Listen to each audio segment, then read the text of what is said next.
आज का ये video class 10 Hindi 2024 board exam के लिए बहुत ही ज्यादा इंपॉर्टेंट है। ठीक है, आप लोगों का सबसे पहला पेपर है 22 फरवरी को हिंदी का यूपी बोर्ड एग्जाम का। तो आज का ये वीडियो क्लास 10 हिंदी के लिए सबसे ज्यादा इंपॉर्टेंट है। ठीक है, आज का ये वीडियो अगर आपने लास्ट तक देख लिया तो हिंदी में आप 95% जरूर लाओगे। ठीक है, 95% लाने से आपको कोई नहीं रोक सकता। आज का ये वीडियो सबसे ज्यादा इंपॉर्टेंट है। ठीक है, आपका जो 70 नंबर का पेपर आता है 70 में 70 नंबर आप पक्का करके आओगे। ठीक है, 70 में 70 नंबर आप बिल्कुल पक्का कर लोगे हिंदी में।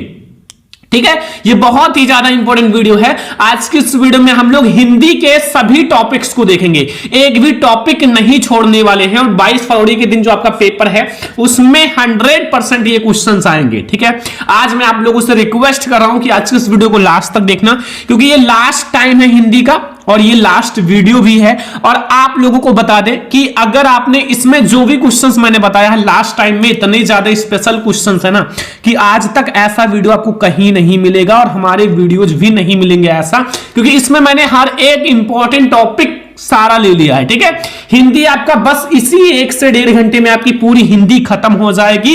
आप लोग क्या करो, इसमें जितने भी क्वेश्चंस बताए गए हैं वो सारा पढ़ लेना, और आप पेपर देने के बाद जब आप घर पे आओगे तो आप कमेंट करने पर मजबूर हो जाओगे, सर जो आपने बताया था वही आया, देख लेना। ठीक है, आप 70 में 65 नंबर लेकर आओगे। ठीक है, आपको कोई नहीं रोक सकता। ये महामैराथन क्लास है, मतलब एक ही क्लास में सब कुछ खत्म हो जाएगा, महामैराथन क्लास। ठीक है, ये थोड़ी बड़ी क्लास है, लेकिन अगर आपने देख लिया तो फिर आप टॉपर बन जाओगे। ठीक है, एक ही क्लास में सब कुछ खत्म हो जाएगा, हिंदी आपका पूरा खत्म हो जाएगा एक ही क्लास में। इसीलिए मैं आप लोगों के लिए लाई हूं, एक क्लास में हिंदी खत्म हो जाएगा। ऐसे में आप लोगों को एक क्लास में मैथ है, क्लास में इंग्लिश सारा खत्म करा दूंगा। बट इस वीडियो को ज्यादा से ज्यादा लाइक करना होगा, एक 5000 लाइक तक पहुंचाओ और चैनल को सब्सक्राइब करो। जितना ज्यादा आप लोग करोगे उतनी जल्दी मैं आप लोगों को हर एक सब्जेक्ट की क्लास लाने वाला हूं। अब बहुत सारे स्टूडेंट सोच रहे होंगे आप इस वीडियो में क्या क्या बताओगे सर, तो सारे महत्वपूर्ण बहुविकल्पीय प्रश्न आपका बताएंगे इस वीडियो में। 20 मार्क्स आपका क्लियर होने वाला है, सारे ऑब्जेक्टिव क्वेश्चन आपके बुक में जितने भी इंपॉर्टेंट ऑब्जेक्टिव क्वेश्चन है इस वीडियो में मैं आपको बता दूंगा। ठीक है, सारे महत्वपूर्ण गद्यांश, ये भी आपका 6 नंबर 6 मार्क्स क्लियर हो जाएगा भाई। सारे महत्वपूर्ण गद्यांश देखने वाले हैं, एक भी गद्यांश नहीं छोड़ेंगे। सभी महत्वपूर्ण पद्यांश भी इस वीडियो में है और 6 मार्क्स ये भी आपका बिल्कुल से क्लियर हो जाएगा। ठीक है, एक भी नंबर आपका नहीं छूटेगा, इसमें आपके सारे इंपॉर्टेंट है पूरे बुक में जितने भी है। ठीक है, संस्कृत के महत्वपूर्ण गद्यांश ये भी 5 मार्क्स का आता है, ये भी आपका बिल्कुल क्लियर हो जाएगा, आपको कोई नहीं रोक सकता। ठीक है, संस्कृत का महत्वपूर्ण पद्यांश ये भी 5 मार्क्स आपका क्लियर हो जाएगा। ठीक है, अगर आपने आज का ये वीडियो लास्ट तक देख ली ना, कसम से आप लोग टॉपर बन जाओगे। 2 मार्क्स का श्लोक भी आप लोगों का क्लियर हो जाएगा, संस्कृत के प्रश्न उत्तर भी हैं वो भी आपका 2 मार्क्स क्लियर हो जाएगा। ये सब आपका क्लियर होने वाला है इस वीडियो में। ठीक है, सारे महत्वपूर्ण जीवन परिचय 5+5, ठीक है, यानी कि कवि और लेखक 10 मार्क्स ये भी आपके क्लियर हो जाएंगे इस वीडियो को देखने के बाद। साथ में जितने भी महत्वपूर्ण निबंध हैं 7 मार्क्स के आपके निबंध आते हैं वो भी बिल्कुल सही क्लियर हो जाएंगे, और पत्र लेखन 4 मार्क्स का आता है ये भी क्लियर हो जाएगा। ठीक है, ये सारा आपका क्लियर हो जाएगा। लास्ट में मैं आप लोगों को बताऊंगा खंड काव्य, ठीक है, वो भी 3 मार्क्स का क्लियर हो ही जाएगा इस वीडियो में। खंड काव्य 3 मार्क्स। तो पूरी हिंदी आज की इस वीडियो में है, तो वीडियो को लाइक कीजिए, शेयर कीजिए। सबसे पहले हम लोग शुरू करते हैं महत्वपूर्ण बहुविकल्पीय प्रश्न से, तो चलिए शुरू करते हैं। तो माय डियर स्टूडेंट, अब हम लोग पढ़ते हैं जो हमारा हिंदी है 2024 बोर्ड एग्जाम के लिए। ठीक है, उसके सभी महत्वपूर्ण बहुविकल्पीय प्रश्न। ठीक है, इसमें आपके पूरे बुक में, ठीक है, पूरे बुक में आपके जितने भी इंपॉर्टेंट ऑब्जेक्टिव क्वेश्चन है ना आज की इस वीडियो में मैंने लिया है। और अगर आपने ये सारे ऑब्जेक्टिव पढ़ लिए तो आपका कंप्लीट हो जाएगा हर एक ऑब्जेक्टिव। फिर हम लोग गद्यांश, पद्यांश एंड निबंध, पत्र लेखन, संस्कृत गद्यांश, पद्यांश, जीवन परिचय सब कुछ देखने वाले हैं आज की इस वीडियो में। ठीक है, तो वीडियो को लाइक जरूर करना, शेयर जरूर करना, चैनल पे नए हो तो सब्सक्राइब भी कर लेना। देखो पहला ऑब्जेक्टिव ध्यान से समझना, मैं आपको एक एक ऑब्जेक्टिव बहुत अच्छे से समझाऊंगा। लिखा शुक्ल युग के प्रमुख इतिहासकार हैं। शुक्ल युग के जो प्रमुख इतिहासकार हैं वो कौन है? वेरी वेरी वेरी इंपॉर्टेंट है माय डियर स्टूडेंट। शुक्ल युग के प्रमुख इतिहासकार कौन है? ऑप्शन आपके पास है डॉक्टर नागेंद्र हजारी प्रसाद या बाबू गुलाब राय या इनमें से कोई नहीं। तो शुक्ल युग के जो प्रमुख हमारे इतिहासकार हैं वो हैं बाबू गुलाब राय जी, ठीक है। बाबू गुलाब राय जी जो हैं वो शुक्ल युग के हमारे प्रमुख इतिहासकार हैं। बहुत ही ज्यादा इंपॉर्टेंट क्वेश्चन है और ये बोर्ड एग्जाम में जरूर आएगा। जितने क्वेश्चन बता रहा हूं सारा तैयार कर लेना। ऑब्जेक्टिव सबसे पहले हम लोग सारा कुछ खत्म कर देंगे। तो रस मीमांसा के लेखक कौन है? वेरी इंपॉर्टेंट क्वेश्चन, ठीक है। रस मीमांसा के लेखक आचार्य रामचंद्र शुक्ल, गुलाब राय, भगवत शरण उपाध्याय, जयप्रकाश भारती। तो रस मीमांसा के जो लेखक हैं वो हैं आचार्य रामचंद्र शुक्ल जी। आचार्य रामचंद्र शुक्ल जी, बहुत ही ज्यादा इंपॉर्टेंट क्वेश्चन है। आपसे रिक्वेस्ट है ये सारा तैयार कर लेना। हिंदी में टॉपर बनना है तो 95 लाना है। तो अब आप लोग ये सारा क्वेश्चन पढ़ लो, क्योंकि राजा बनने के लिए गुलाम की तरह मेहनत करना पड़ता है। ध्यान रखो, टॉपर बनने के लिए टॉपर की तरह पढ़ना पड़ता है। तो जितना पढ़ सको उतना अच्छा है। टाइम ही नहीं है आप कितना, आप ज्यादा से ज्यादा पढ़ो, ठीक है। दिन रात मेहनत करो। कीर्ति कंकाल के लेखक हैं, जो कीर्ति कंकाल है उसके लेखक कौन है? जयशंकर प्रसाद, मुंशी प्रेमचंद, राम कुमार वर्मा, मैथिली शरण गुप्त। तो कीर्ति कंकाल के लेखक कौन है माय डियर स्टूडेंट? कीर्ति कंकाल के लेखक हैं जयशंकर प्रसाद जी। कौन है? जयशंकर प्रसाद जी हमारा कीर्ति जो कंकाल है उसके लेखक हैं, ठीक है। शुक्ल युग की समय सीमा, शुक्ल युग की समय सीमा कब से कब तक है? 1850 से 1900 तक, 1900 से 1920, 1919 से 1938 या फिर 1938 से 1947। तो याद रखना जो शुक्ल युग है, शुक्ल युग की जो समय सीमा है वो है 1919 से 1938 तक हमारी शुक्ल युग की समय सीमा है, ठीक है। 1919 से स्टार्ट होता है, 1938 तक ये शुक्ल युग रहता है, ठीक है। तो शुक्ल युग की जो समय सीमा है वो 1919 से 1938 तक है। राजश्री के रचनाकार का नाम है राजश्री, राजश्री के रचनाकार गुलाब राय, जयशंकर प्रसाद, जयप्रकाश भारती, कोई नहीं। तो भैया राजश्री याद रखना, जो कि है जयशंकर प्रसाद जी की रचना। राजश्री किसकी रचना है? जयशंकर प्रसाद जी की। बहुत ही ज्यादा इंपॉर्टेंट रचना है, ठीक है। तो क्वेश्चन नंबर 5 हमारा ऑब्जेक्टिव हो चुका है। जितना ऑब्जेक्टिव बता रहे हैं सारा कंप्लीट कर लो। देखो हिंदी में आपको टेंशन नहीं लेना इस वीडियो को देखने के बाद, क्योंकि हिंदी का टेंशन आपका बिल्कुल से ही खत्म हो जाएगा। अब आप लोगों को और भी सब्जेक्ट पढ़ाया जाएगा। मैथ की बहुत ही बड़ी बड़ी क्लास आने वाली है, साइंस की भी आने वाली है, हर एक सब्जेक्ट की, ठीक है। 6 नंबर क्वेश्चन है, आचार्य रामचंद्र शुक्ल किस युग के लेखक हैं? आचार्य रामचंद्र शुक्ल जी किस युग के लेखक हैं? शुक्ल युग, द्विवेदी युग, शुक्लोत्तर युग या फिर भारतेंद्र युग? तो भैया आचार्य जो हमारा रामचंद्र शुक्ल जी हैं वो हमारे किस युग के लेखक हैं? वो हमारे शुक्ल युग के लेखक हैं, ठीक है। शुक्ल युग के लेखक हैं हमारे आचार्य रामचंद्र शुक्ल जी, ठीक है। तो ये भी आपका कंप्लीट हो गया। क्वेश्चन नंबर 7 है, सेवा सदन उपन्यास के लेखक हैं। सेवा सदन उपन्यास के लेखक जैनेन्द्र हैं, प्रेमचंद्र हैं, यशपाल या रामचंद्र शुक्ल जी? तो सेवा सदन के जो राइटर हैं वो है प्रेमचंद्र जी। कौन है? प्रेमचंद्र जी हमारे हैं सेवा सदन के लेखक, ठीक है। ऐसे बहुत सारी रचनाएं हैं जो प्रेमचंद्र जी की है और ज्यादा से ज्यादा उपन्यास विधा पर ही है, ठीक है। सेवा सदन है एंड गबन है, ऐसे बहुत सारी रचनाएं हैं जो आप देखोगे पढ़ोगे तभी समझ पाओगे, ठीक है। तो नेक्स्ट क्वेश्चन हम लोग आते हैं, एक एक क्वेश्चंस को हम लोग बहुत अच्छे से देखेंगे। देखो अभी हमने एक रचना बताया था किसका? आचार्य रामचंद्र शुक्ल जी का। अभी इससे पहले एक रचना बताया था वो था रस मीमांसा, जो कि बहुत ज्यादा इंपॉर्टेंट है। देखो आचार्य रामचंद्र शुक्ल जी की रचनाएं बहुत ज्यादा इंपॉर्टेंट होती हैं, ठीक है। अब ये हमारा आता है चिंतामणि। अब चिंतामणि के रचयिता कौन है? चिंतामणि की जो रचयिता है वो कौन है? डॉक्टर राम कुमार जी हैं या जयशंकर प्रसाद या फिर आचार्य रामचंद्र शुक्ल या प्रेमचंद्र? तो याद रखना जो हमारी चिंतामणि है, चिंतामणि की जो रचयिता है वो है आचार्य रामचंद्र शुक्ल जी। कौन है? आचार्य रामचंद्र शुक्ल जी हमारे चिंतामणि के लेखक हैं, चिंतामणि के रचयिता हैं। याद रखना बहुत ही ज्यादा इंपॉर्टेंट क्वेश्चन है ये, क्योंकि मैंने अभी इससे पहले जस्ट एक क्वेश्चन कराया था रस मीमांसा किसके लेखक हैं, तो रस मीमांसा के भी यही हैं आचार्य रामचंद्र शुक्ल। इनकी कुछ रचनाएं हैं जो बहुत ज्यादा इंपॉर्टेंट है, जो आपको समझना बहुत ज्यादा जरूरी है। नेक्स्ट क्वेश्चन है, पाचांग दर्शन के रचनाकार हैं। पाचांग दर्शन के रचनाकार कौन है? मथुरा नाथ शुक्ल जी हैं, सदल मिश्र हैं, लल्लूलाल ईसा अल्लाह खां। तो याद रखना पाचांग दर्शन के रचनाकार कौन है? पाचांग दर्शन के रचनाकार है मथुरा नाथ शुक्ल जी। कौन है? मथुरा नाथ शुक्ल जी हमारे हैं पाचांग दर्शन के रचनाकार। बहुत ही ज्यादा इंपॉर्टेंट क्वेश्चन है, क्वेश्चन नंबर 9। और अब हम लोग देखते हैं क्वेश्चन नंबर 10। देखो ये जो क्वेश्चन बता रहे हैं ऑब्जेक्टिव वो बिल्कुल माइंड में फिट हो जाए, माइंड में सेट होना चाहिए, ठीक है। कुछ भी हो जाए लेकिन ये माइंड से निकलना नहीं चाहिए, ठीक है, क्योंकि ये बहुत ही ज्यादा इंपॉर्टेंट ऑब्जेक्टिव है। और अगर आपने पढ़ लिया तो किंग वाली फीलिंग आएगी, बादशाह रहोगे, ठीक है। तो याद कर लो ये सारे ऑब्जेक्टिव क्वेश्चन। यहां आपसे पूछा है उपन्यास जो है भूले बिसरे चित्र के लेखक हैं। जो उपन्यास है भूले बिसरे चित्र, इसके लेखक कौन है? प्रेमचंद्र जी हैं, भगवती चरण वर्मा हैं, यशपाल या वृंदावन लाल। तो उपन्यास भूले बिसरे चित्र के लेखक कौन है? वो हमारे हैं भगवती चरण वर्मा जी। कौन है? भगवती चरण वर्मा जी हमारे हैं उपन्यास भूले बिसरे चित्र के लेखक। ठीक है, तो उपन्यास भूले बिसरे चित्र के लेखक कौन है? भगवती चरण वर्मा जी। कलम का सिपाही के लेखक कौन है? कलम का सिपाही अमृत राय, डॉक्टर नागेंद्र, राम कुमार शुक्ल या फिर रामचंद्र शुक्ल या फिर वैद्यनाथ मिश्र। तो कलम जो है वो हर एक स्टूडेंट के लिए, हर एक लोगों के लिए, हर एक अधिकारी के लिए क्या है?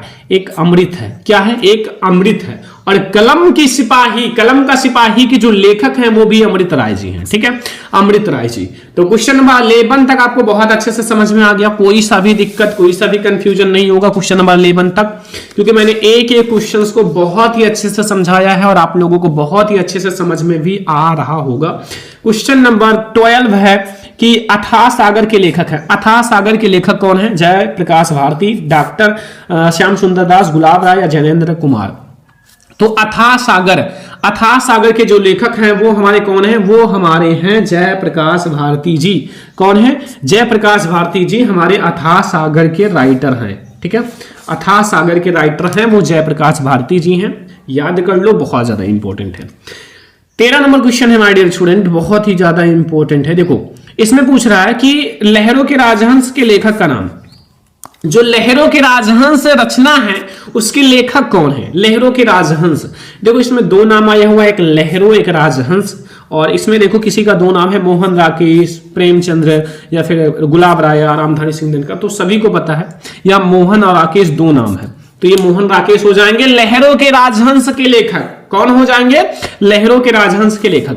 गेहूं और गुलाब किसकी रचना है? गेहूं और गुलाब राम विलास शर्मा का, राम वृक्ष बेनीपुरी, प्रेमचंद्र या महादेवी वर्मा। तो गेहूं और गुलाब जो है वो राम वृक्ष बेनीपुरी जी की रचना है। किसकी है? राम वृक्ष बेनीपुरी जी की रचना है गेहूं और गुलाब। ठीक है, याद रखना। क्वेश्चन नंबर 15, शेखर एक जीवनी उपन्यास के लेखक हैं। शेखर एक जीवनी उपन्यास के लेखक कौन है? धर्मवीर भारती, प्रेमचंद्र, फणीश्वर नाथ रेणु, अज्ञेयी। तो शेखर एक जीवनी की जो राइटर हैं वो कौन है? बहुत ही ज्यादा इंपॉर्टेंट है। इसके जो राइटर हैं वो कौन है? सचिदानंद हीरानंद वत्सन अज्ञेयी जी हैं। ठीक है, शॉर्ट नाम मैंने लिखा है अज्ञेयी, जो कि बहुत अच्छा है। नेक्स्ट क्वेश्चन हम लोग देखने वाले हैं क्वेश्चन नंबर 16। इसमें पूछ रहा है कि भैया डॉक्टर राजेंद्र लेखक हैं, जो राजेंद्र प्रसाद जी हैं। डॉक्टर राजेंद्र प्रसाद आप लोगों ने पढ़ा होगा, भारतीय संस्कृति चैप्टर आपके एक सिलेबस में है, चैप्टर नंबर शायद 3 या 4 है। तो ये जो है इसके लेखक इन चारों में से किसके हैं? गांधी की देन के या हिंदी साहित्य का इतिहास के या इंद्रजाल के या हिंदी साहित्य के विमर्श के। तो भैया जो हमारे देखो doctor Rajendra Prasad ji first president मतलब राष्ट्रपति थे और गांधी जी का इनसे रिलेशन होता था, तो इसलिए हमारा गांधी की देन जो है वो हमारा किसका है? डॉक्टर राजेंद्र प्रसाद की रचना है। ठीक है, गांधी की देन। नेक्स्ट क्वेश्चन, तितली कीर्ति की विधा है। तितली कीर्ति की विधा बताना है। अब लेखक तो आपको पता है, तो पता है तो प्यारा सा कमेंट कर दो, हम भी देखें कितना पढ़ाई कर रहे हो। ठीक है, अब विधा तो हम बता दे रहे हैं भैया कि कहानी है, उपन्यास है, जीवनी है या नाटक है, तो सभी को पता है तितली जो है वो जयशंकर प्रसाद जी की रचना है। ठीक है, लेखक मैं बता देता हूं। देखो लेखक तो मैं आपको बता दिया, जयशंकर प्रसाद जी की रचना है। ठीक है, ठीक है। अब विधा भी बता दे कहो तो भाई, आप लोग कहो तो विधा भी बता दे। देखो विधा कौन सी है मैं देखता हूं। चलो विधा आप लोग कमेंट बॉक्स में बताना। ठीक है, विधा आप लोग कमेंट बॉक्स में बताना, क्योंकि एक क्वेश्चन HW फटाक से कमेंट करो, जल्दी से कहीं से भी आप सर्च करके कमेंट करो, कमेंट आना चाहिए ज्यादा से ज्यादा। ठीक है, फालतू के काम बंद करो, पढ़ाई करो। 18 नंबर क्वेश्चन है, भारत दुर्दशा किस विधा की रचना है? भारत दुर्दशा किस विधा की रचना है? जीवनी विधा, आत्मकथा या रेखाचित्र या एकांकी? तो ये याद रखना, ये जो है ये एक एकांकी है। क्या है? एक एकांकी है। जो हमारी भारत दुर्दशा है वो हमारी एकांकी विधा की रचना है। ठीक है। 19 नंबर क्वेश्चन बहुत ही ज्यादा इंपॉर्टेंट, निम्न में से रीतिकाल की कलावधि है। रीतिकाल की कलावधि 1643 से 1843 तक, 1343 से 1643 तक, 743 से 1343 तक या 1843 से आज तक। देखो रीतिकाल जो है, रीतिकाल वो हमारा कब से कब तक था? वो 1643 से 1843 तक था। 1643 से 1843 तक था, याद रखना, ठीक है, समझ में आ गया ना। अगला क्वेश्चन 20 नंबर, निम्न में से रीतिकाल की प्रमुख विशेषताएं कौन सी है? रीतिकाल की, श्रृंगार रस की प्रधानता, काव्य में कला पक्ष की प्रधानता, विकल्प का खा दोनों, देश प्रेम की भावना। तो भैया जो रीतिकाल है, रीतिकाल की जो हमारी प्रमुख विशेषताएं हैं वो हमारा है विकल्प का और खा दोनों। क्या है? विकल्प का और खा दोनों जो है वो रीतिकाल की प्रमुख विशेषताएं हैं। हमारा श्रृंगार रस की प्रधानता भी रीतिकाल की विशेषता है और काव्य में कला पक्ष की प्रधानता भी हमारी रीतिकाल की विशेषता है। तो ये दोनों हमारी रीतिकाल की विशेषता है, ठीक है। 21 नंबर ऑब्जेक्टिव है, ललित ललाम के रचयिता हैं। ललित ललाम के रचयिता कौन है? पद्माकर, मतीराम, भूषण विहारी। तो ललित ललाम के रचयिता कौन है? तो ललित ललाम के रचयिता मतीराम जी हैं। कौन है? मतीराम जो है वो ललित ललाम के रचयिता हैं, ठीक है। 21 नंबर ऑब्जेक्टिव आप लोगों को बहुत अच्छे से समझ में आ गया होगा। 22 नंबर ऑब्जेक्टिव है, छत्रसाल दशक के रचनाकार हैं। छत्रसाल दशक के रचनाकार कौन है? विहारी हैं, जगनीक है, नरोत्तम दास, भूषण। तो छत्रसाल दशक के जो रचनाकार है वो भूषण जी हैं। कौन है? भूषण जो है वो छत्रसाल दशक के रचनाकार हैं, ठीक है। तो ये हमारे हो चुके हैं 22 ऑब्जेक्टिव्स और आप लोगों को 22 में 22 समझ में आ गया होगा। देखो एक भी ऐसा ना हो कि ना समझ में आए, क्योंकि आपको आपके पास पेपर आने में देरी है। पेपर इतना नजदीक है कि आपके हाथ में जो बोर्ड एग्जाम का पेपर है ये समझो, ठीक है, और ये आप तैयार कर लो।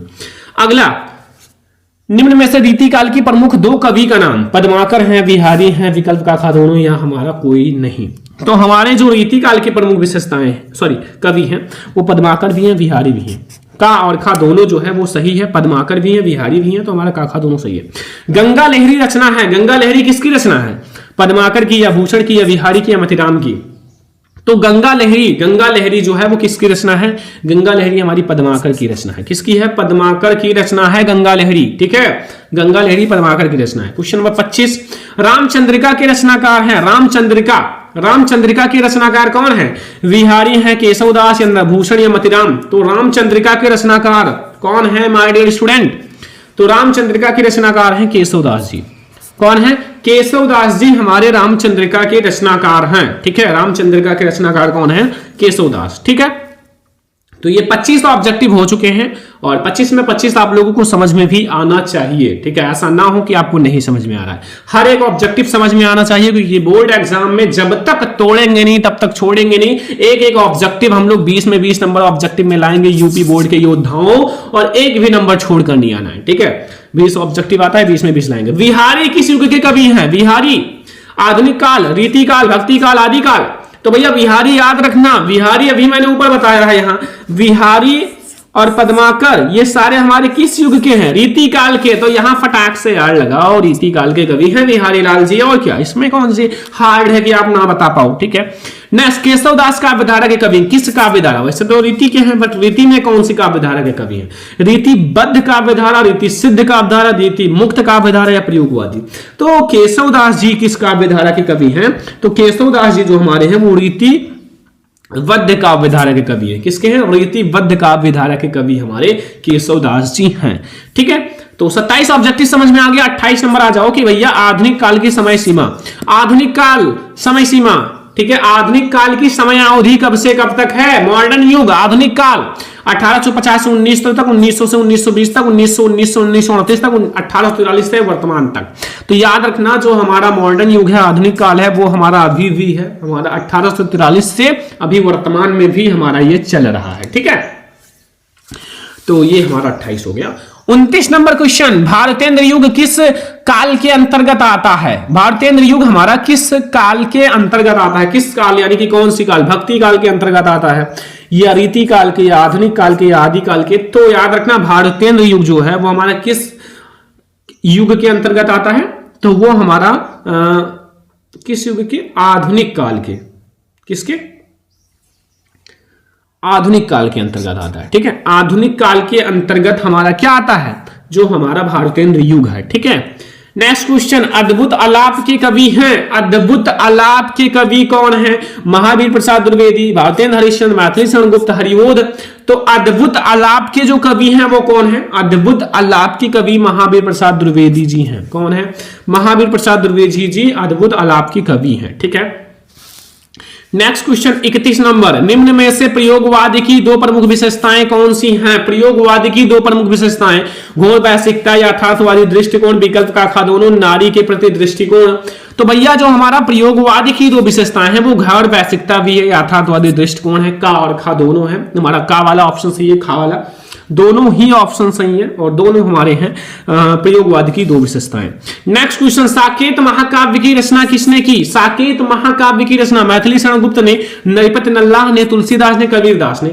तो भैया जो साकेत महाकाव्य है उसकी रचना किसने की है? उसकी रचना मैथिली शरण गुप्त जी ने किया है। किसने किया है? मैथिली शरण गुप्त जी ने साकेत महाकाव्य की रचना की है। याद रखना, साकेत महाकाव्य की जो रचना की है वो हमारे मैथिली शरण गुप्त जी ने किया है। ठीक है। छायावाद युग के प्रमुख लेखक हैं। छायावाद युग के जो प्रमुख लेखक हैं वो कौन है? यशपाल, वृंदावन लाल वर्मा, या फिर राम कुमार वर्मा, या चौखे चौबदे। तो छायावाद युग के जो प्रमुख लेखक हैं वो कौन है? छायावाद युग के प्रमुख लेखक राम कुमार वर्मा जी हैं, छायावाद युग के प्रमुख लेखक। ठीक है, प्रमुख लेखक कौन है? हमारे राम कुमार वर्मा जी। ठीक है, तो नेक्स्ट क्वेश्चन देखते हैं 34 नंबर। 34 नंबर ऑब्जेक्टिव, कुमकुम। कुमकुम किस विधा की रचना है? भैया कुमकुम किस विधा की रचना है? अब ये भी रचना आप बता दो, कुमकुम किस विधा की रचना है? कविता, संग्रह, निबंध, नाटक या गद्य काव्य? तो जो हमारा कुमकुम है, कुमकुम वो हमारा कविता संग्रह की रचना है। किसकी है? कविता संग्रह की रचना है जो कुमकुम है। ठीक है। नेक्स्ट क्वेश्चन 20 नंबर ऑब्जेक्टिव है, निम्न में से छायावाद युग के कवि हैं। छायावाद युग के कवि, अभी तक हम लोगों ने एक अभी देखा है छायावाद युग के लेखक साहब, यहाँ छायावाद युग के लेखक राम कुमार वर्मा जी। अब आपको बताना है छायावाद युग के कवि कौन है? कवि सुमित्रा नंदन पंत, नरेंद्र शर्मा, दादू दयाल कुतुबन। तो भैया जो छायावाद युग के कवि हैं वो हमारे सुमित्रा नंदन पंत जी हैं। कौन है? सुमित्रा नंदन पंत जी हमारे छायावाद युग के कवि हैं। ठीक है। 36 नंबर ऑब्जेक्टिव है, आंगन के पार द्वार के रचयिता हैं। आंगन के पार द्वार के रचयिता कौन है? बहुत ही ज्यादा इंपॉर्टेंट, धर्मवीर भारती, सच्चिदानंद हीरानंद वत्स्य, मुक्तिबोध राम नरेश त्रिपाठी। तो ये हमारा सच्चिदानंद हीरानंद वत्सन अज्ञेय जी जो हैं वो हमारे आंगन के पार द्वार के रचयिता हैं। आंगन के पार द्वार के रचयिता हैं। ठीक है। 37 नंबर ऑब्जेक्टिव, तीसरा सप्तक कब प्रकाशित हुआ? तीसरा सप्तक 1951 में, 1959 में, 1953 में, 1979 में। तो तीसरा सप्तक हमारा कब प्रकाशित हुआ था? बहुत ही ज्यादा इंपॉर्टेंट क्वेश्चन है। तो 1959 में हमारा तीसरा सप्तक प्रकाशित हुआ था। कब हुआ था? 1959 में हमारा तीसरा सप्तक प्रकाशित हुआ था और ये भी आपका कंप्लीट हो गया। 38 नंबर ऑब्जेक्टिव है, प्रिय प्रवास किसकी रचना है? प्रिय प्रवास, प्रिय प्रवास भैया किसकी रचना है? बहुत ही ज्यादा इंपॉर्टेंट क्वेश्चन है प्रिय प्रवास। जयशंकर प्रसाद की, श्रीधर पाठक की, सिया शरण गुप्त की, अयोध्या सिंह उपाध्याय, हरिओध। तो याद रखना ये जो है अयोध्या सिंह उपाध्याय हरिओध की रचना है। ठीक है, अयोध्या सिंह उपाध्याय हरिओध की रचना है। ठीक है, तो 38 ऑब्जेक्टिव हम लोगों ने देखा है। अभी हम लोग 39 नंबर ऑब्जेक्टिव पे आ जाते हैं क्योंकि हमें हर एक ऑब्जेक्टिव पूरे बुक में जितने भी ऑब्जेक्टिव है सारे देखने हैं। तो 39 नंबर ऑब्जेक्टिव है, लोकायतन के रचनाकार हैं। लोकायतन, लोकायतन के रचनाकार कौन है? सूर्यकांत त्रिपाठी या फिर हमारा सूर्यकांत त्रिपाठी निराला, जयशंकर प्रसाद या सुमित्रा नंदन, महावीर प्रसाद, महादेव वर्मा। तो लोकायतन, लोकायतन के रचनाकार कौन है? लोकायतन के रचनाकार है सुमित्रा नंदन पंत जी। कौन है? सुमित्रा नंदन पंत जी हमारे लोकायतन के रचनाकार है। सुमित्रा नंदन पंत की रचना है इन चारों में से सुमित्रा नंदन पंत की कौन सी रचना है? ज्ञानदीप, युगवाणी, प्रेमवाटी या छड़दा? तो युगवाणी जो है वो सुमित्रा नंदन पंत जी की रचना है। कौन सी? युगवाणी। युगवाणी भैया सुमित्रा नंदन पंत जी की रचना है। ठीक है, तो आ जाओ अब हम लोग देखते हैं व्याकरण के क्वेश्चंस। यहाँ 41 नंबर से कि यहाँ क्या पूछ रहा है, इसमें रस बताना है। आपको क्या बताना है? रस। क्या पूछ रहा है कि राम राम कहीं राम राम, ठीक है, सॉरी दोबारा पढ़ो, राम राम कहीं राम कहीं, राम राम कहीं राम, और तूने परिह रघुवर विरा, राव गांव सुरधाय। देखो विरह का मतलब क्या होता है? विरह, देखो एक एक चीज समझो। विरह का मतलब होता है रोना, विरह करना।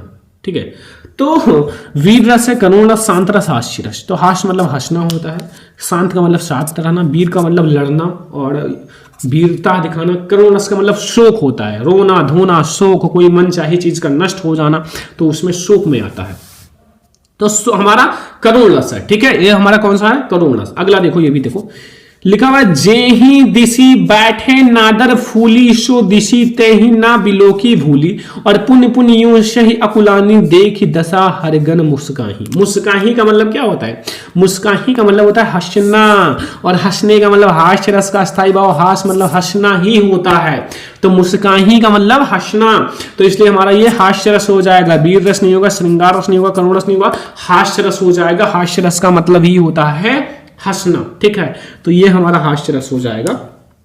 नेक्स्ट क्वेश्चन 43 नंबर, चरण कमल बंदो हरियाई, ठीक है, और उपयुक्त में कौन सा अलंकार? चरण की तुलना डायरेक्टली कमल से की गई है, तो इसमें तो सभी को पता है भैया कौन सी अलंकार है, इसमें कोई भी दिक्कत नहीं, डायरेक्टली रूपक अलंकार है, उपमा नहीं है, उत्प्रेक्षा नहीं है, यमक नहीं है, जो हमारा है वो रूपक अलंकार है, ठीक है, क्योंकि चरण की तुलना कमल से की गई है, चरण कमल बंदो हरिराई। तो ये हमारा 43 ऑब्जेक्टिव हो चुके हैं, अब हम लोग 44 नंबर ऑब्जेक्टिव पे आ चुके हैं। ये सारा आपको पढ़ना है, अच्छे से पढ़ना है, जितना अच्छे से पढ़ सको उतना अच्छे से पढ़ो, ये सारे इंपॉर्टेंट है, तो सारा पढ़ना ही पड़ेगा।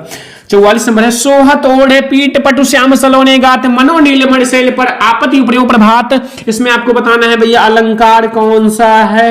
अब ये तो बहुत आसान है, क्योंकि इसमें मनो शब्द आ गया, अगर मन मानो जन जानो मनहु जनहु ये सब शब्द आ जाए तो आप समझ जाओ वो सब उत्प्रेक्षावाचक शब्द हैं, तो वो सब ना तो उपमा होगा, ना तो रूपक होगा, ना तो यमक होगा। उत्प्रेक्षावाचक शब्द का मतलब है उत्प्रेक्षा अलंकार हो जाएगा। क्या हो जाएगा? उत्प्रेक्षा अलंकार, ठीक है। 45 नंबर ऑब्जेक्टिव है, सुनत सुमंगल बैन मन प्रमोद तन तुलक भर शरद सरोड़ु नैन तुलसी भरे स्नेह जल। इसमें आपको क्या बताना है? इसमें आपको मात्राएं बतानी है, ठीक है। क्या बताना है? मात्राएं बतानी है, ठीक है। अब मात्राएं आप लोग कैसे गिनोगे वो देखते हैं। तो इसमें आपको बताना है कि दूसरे और चौथे चरण में कितनी मात्राएं हैं, दूसरे और चौथे चरण में, ठीक है। देखो इसमें दूसरा और चौथा, तो हम लोग दूसरा गिने या चौथा? आज हम लोग चौथा गिने या दूसरा? चलो दूसरा ही गिनते हैं। दूसरे और चौथे चरण में बताना ना, सुनत सुमंगल कौन सा है? सुनत सुमंगल इन पंक्ति में दूसरे और चौथे में देखो, दूसरे में 1 है, 1 है, यहाँ भी 1 है, यहाँ 2 है, यहाँ 1 है, यहाँ भी 1 1 1 1 1 1 1। देखो 1 2 3 4 5 6 7 8 9 10 11 12 13 13 मात्रा है। तो अगर पहले में 13 है, मतलब दूसरे में 13, तो चौथे में भी 13 ही होगा। क्यों? क्योंकि जोड़ा बना हुआ है, 13 13 होगा तो 13 13, 20 तो है नहीं, एक का 20 होगा तो दूसरे का भी 20, 11 होगा तो 11, 9 होगा तो 9, तो हमारा 13 13 होगी। दूसरा 46 नंबर ऑब्जेक्टिव, इसमें कह रहा है जिनके आगे ठहर सके जंगी ना जहाजी हैं ये वही प्रसिद्ध छत्रपति भूप शिवाजी। इन पंक्ति में छंद कौन सा है? कौन सा छंद है? रोला है या कुंडलियां हैं, सोरठा है या फिर दोहा है? तो इसमें हमारा कौन सा है? इसमें हमारा कौन सा छंद है? इसमें हमारा रोला छंद है, ठीक है। रोला, अपना रोला जमाओ, ठीक है। 47 नंबर ऑब्जेक्टिव, जो व्यक्ति परिश्रमी होता है वह अवश्य सफल होता है। वाक्य में सरल वाक्य क्या रूप होगा? पहला देखो इसमें सबसे छोटा कौन सा है? भाई कोई नहीं है तो हटा दो, 3 में से कोई है। जो व्यक्ति परिश्रम करता है वह अवश्य सफल होता है, ये नहीं, क्योंकि उसी के बराबर परिश्रमी व्यक्ति अवश्य सफल होते हैं, सही है, ठीक है। ये भी तो जो मतलब परिश्रमी व्यक्ति होता है, परिश्रमी व्यक्ति वो अवश्य सफल होता है। ये सरल रूप है, छोटा सा, इसका बड़ा सा है, इसको बड़े से कुछ छोटे में बदल दिया गया, ठीक है। वही तो हमें बताना था। नेक्स्ट 48 नंबर ऑब्जेक्टिव कह रहा है कि इसमें क्या पूछ रहा है, बहुत ज्यादा इंपॉर्टेंट है। देखो भगवान तेरा भला करे, वाक्य का भेद है, कौन सा भेद है? आज्ञावाचक है, इच्छावाचक, विस्मयाद या फिर विधानवाचक। तो देखो भगवान तेरा भला करे, तो कोई भी इंसान है अगर ये कहता है तो उसकी इच्छा रहती है कि मेरी इच्छा है कि भगवान तेरा भला करे, ठीक है, तो वो इच्छावाचक होगा। भगवान को आज्ञा तो दिया नहीं जा सकता, ठीक है, तो ये है हमारा कि भगवान तेरा भला करे, तो इच्छावाचक है। मैं मूर्ख नहीं हूं, तो मैं मूर्ख नहीं हूं, तो ये क्या कर रहा है? ये अर्थ के आधार पर वाक्य का भेद बताओ। संकेत वाचक है, निषेधवाचक या विधानवाचक या इच्छावाचक। तो मैं मूर्ख नहीं हूं, तो इसमें आपको एक बता रहा है, सलाह दे रहा है, निषेधवाचक कर रहा है, ठीक है, निषेध है कि मैं मूर्ख नहीं हूं। 50 नंबर ऑब्जेक्टिव, शिक्षक के साथ एक शिष्य भी आता है। तो यहां आपका एक है, इसके नीचे अंडरलाइन है, क्या है? विशेषण निजवाचक पुल्लिंग एक वचन, या विशेषण परिणामवाचक पुल्लिंग एक वचन, या विशेषण संख्यावाचक पुल्लिंग एक वचन, या विशेषण प्रश्नवाचक पुल्लिंग एक वचन। प्रश्नवाचक तो है नहीं, ठीक है। चलो ये और परिणामवाचक है नहीं जो, देखो यहाँ एक संज्ञा बता रहा है कि एक का मतलब क्या है कि एक का मतलब 1 2 3 4 5 संख्या है ना, तो इसलिए ये संख्यावाचक है, पुल्लिंग है, ठीक है। बहुत अच्छे से समझ में आ रहा होगा। 51 नंबर, परि उपसर्ग लगाकर सही शब्द बनेगा। परि, आगे परि लगा हो तो परिपूर्ण होगा, परामर्श होगा, पुरुषोत्तम होगा, परीक्षण होगा। अगर परि लगा हो तो परि का मतलब है कि वो परि आगे लगा दो परिपूर्ण हो जाएगा, क्योंकि आगे परि लगाना है ना, तो परिपूर्ण सही है, ठीक है। अगला 52 नंबर, शाह उपसर्ग लगाकर सही शब्द बनेगा। शाह आगे लगाना है, सही शब्द बनाना है। सहकर्मी, सुमति, असुविधा, कुसंगति। तो शाह उपसर्ग से आगे शाह लगाओ तो सहकर्मी ही होगा ना, क्योंकि इसमें ऑप्शन हमारा सहकर्मी ही है, ठीक है। तो ये हमारा 52 ऑब्जेक्टिव हो चुका है। 53 नंबर ऑब्जेक्टिव देखो, समझो, क्योंकि बहुत ज्यादा इंपॉर्टेंट है। इसमें क्या पूछ रहा है, देखो कि शताब्दी का समास विग्रह है। शताब्दी का समास विग्रह क्या है? 100 वर्षों का समूह, 100 दिनों का समूह, 100 महीनों का समूह, इनमें से कोई, तो वो शताब्दी का 100 वर्षों का समूह होता है। तब हमारा एक शताब्दी बनता है जब उसमें 100 वर्ष होते हैं, ठीक है। 100 वर्षों का समूह हमारा शताब्दी होता है। पंचवटी में कौन सा समास है? कर्मधार है, द्वंद्व समास, दीर्घु समास, तत्पुरुष। तो जो हमारा पंचवटी है इसमें दीर्घु समास है। कौन सा समास है? दीर्घु समास है, ठीक है। पंचवटी में हमारे कौन सा है? दीर्घु समास। गंगा यमुना का समास विग्रह है। गंगा यमुना का समास, गंगा और यमुना, गंग यमुना, गंग धन यमुना, यमुना प्लस गंगा। तो गंगा और यमुना हो जाएगा गंगा डैश यमुना का, ठीक है। डैश हट के और लग जाएगा, ठीक है। गंगा यमुना समझ में आ गया। अच्छी का तद्भव होगा। अच्छी का तद्भव क्या होगा? ये तत्सम है। अच्छी का तद्भव, आंख, कान, भौं, दांत, तो वो हमारा आंख हो जाएगा, क्योंकि अच्छी जो है उसका तद्भव होगा आंख, ठीक है। शुद्ध है अच्छी। अगला, तालाब का तत्सम रूप होगा तालाब, समुद्र, झील, तड़ाग, तो वो तड़ाग हो जाएगा, ठीक है। 57 ऑब्जेक्टिव समझ में आ गया। तो 58 नंबर पे आ जाओ। 58 ऑब्जेक्टिव, सतदल, उत्पल, वरीज किसके पर्यायवाची हैं? सतदल, उत्पल, वरीज, कपड़ा, गुलाब, कमल, सूरजमुखी। तो सतदल, उत्पल, वरीज जो है ये हमारे कमल के पर्यायवाची हैं, ठीक है। कमल के पर्यायवाची हैं ये सब, ठीक है। तो कमल का पर्यायवाची है। बादल का पर्यायवाची शब्द है, बादल का पीलांक, सस्य, तरित, चपला, अम्बुद, प्रयोद या फिर वृष्टि, बौछार। तो बादल का जो पर्यायवाची है बादल का अम्बुद और प्रयोद हो जाएगा। क्या हो जाएगा? अम्बुद और प्रयोद, ठीक है। तद स्त्रीलिंग शब्द का सप्तमी विभक्ति बहुवचन रूप होगा। ताभ्य, तासु, ताभि, तसाम। तो इसका जो होगा वो तासु होगा। क्या होगा? तासु, ठीक है। तो हमने हिंदी का 60 में 60 ऑब्जेक्टिव देख लिया। ये बहुत ही ज्यादा इंपॉर्टेंट है। ये 60 ऑब्जेक्टिव कंप्लीट कर लो। इसमें से आपके 20 नंबर तो पक्का है आएंगे, 20 से 19 नंबर तो पक्का है आएंगे। तो हो सकता है 1-2 नंबर ना ही आए, बट ये बहुत ज्यादा इंपॉर्टेंट ऑब्जेक्टिव है।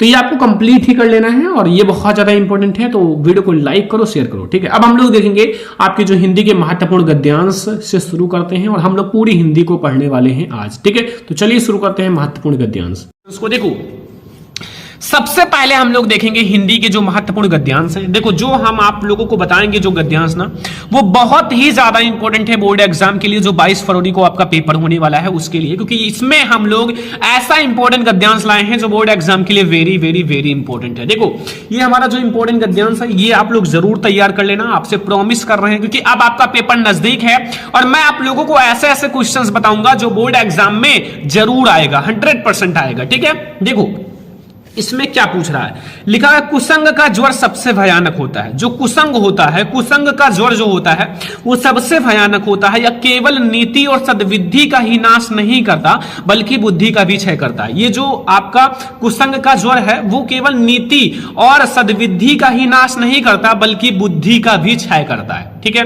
किसी युवा पुरुष की संगति यदि बुरी होगी तो वह उसके पैरों में बंधी चक्की के समान होगी।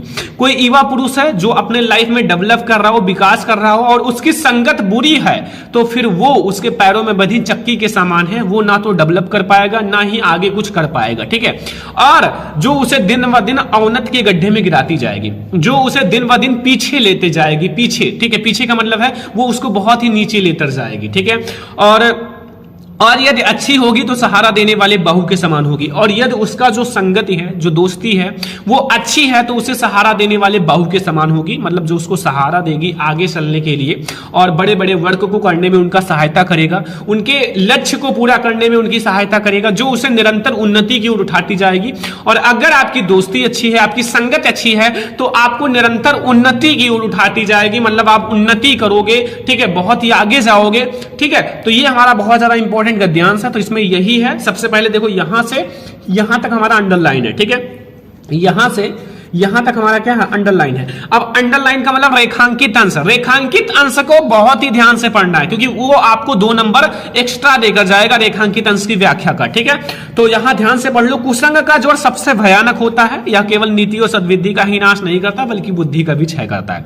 ये हमारा है रेखांकित अंश। अब इसकी भी आपको व्याख्या करनी होती है, लेकिन आपके बोर्ड एग्जाम में इस गद्यांश से रिलेटेड 3 क्वेश्चन आएंगे। कितने?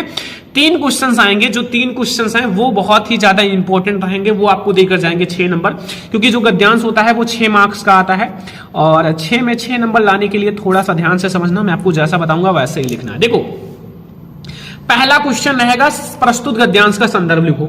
देखो संदर्भ में क्या होता है कि आपको जो पाठ का नाम होता है वो लिखना होता है, ऐसे डायरेक्टली लिख सकते हो, पाठ का नाम जो भी है और फिर लेखक का नाम जो भी है, ठीक है, वो आप डायरेक्टली ऐसे लिख सकते हो, नंबर आपको फुल मिल जाएगा। दूसरा तरीका भी मैं आपको नीचे बताऊंगा, ऐसे आप लिख सकते हो। दूसरा, रेखांकित अंश की व्याख्या करनी है, ठीक है। तीसरा, अच्छी संगति से होने वाले लाभों का आपको बताना है, अच्छे संगत से कौन कौन से लाभ हैं, ठीक है। तो ये आपको 3 क्वेश्चंस के मिलेंगे 6 नंबर, मतलब 2 + 2 + 2 यानी कि 6 नंबर, 2 2 2, ठीक है। ये 2 नंबर मिलेगा, ये 2 नंबर, ये 2 नंबर। अब हम लोग देखेंगे सबसे पहले क्या, सबसे पहले हम लोग देखेंगे संदर्भ। संदर्भ में क्या है कि सबसे पहले आप संदर्भ लिखना सीखो, ठीक है। मैं आप लोगों को बता रहा हूं, तो ये आपको 2 नंबर देकर जाएगा, फिर हम लोग रेखांकित अंश की व्याख्या करेंगे, फिर हम लोग एक क्वेश्चन का आंसर लिखेंगे, ठीक है। तो सबसे पहले हम लोग शुरुआत करते हैं संदर्भ का, लेकिन इससे पहले आप ये बताओ ये किस चैप्टर से लिया गया है। देखो संगति का मतलब होता है मित्र, ठीक है। संगति जैसे आपकी संगत कैसी है, आपके मित्र कैसे हैं, तो ये हमारा मित्र पाठ से यानी कि मित्रता पाठ से लिया गया है, ठीक है। ये तो आप लोगों को पता चल ही गया होगा पहले ही।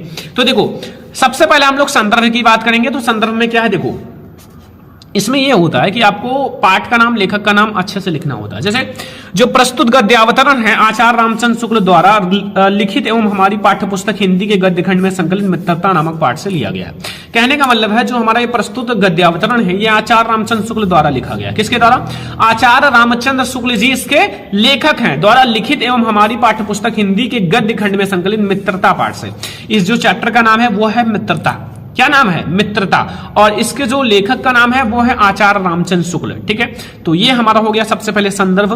जो प्रस्तुत गद्यावतरण आचार्य रामचंद्र शुक्ल द्वारा लिखित एवं हमारी पाठ्य पुस्तक हिंदी के गद्य खंड में संकलित मित्रता नामक पाठ से लिया गया है, ठीक है।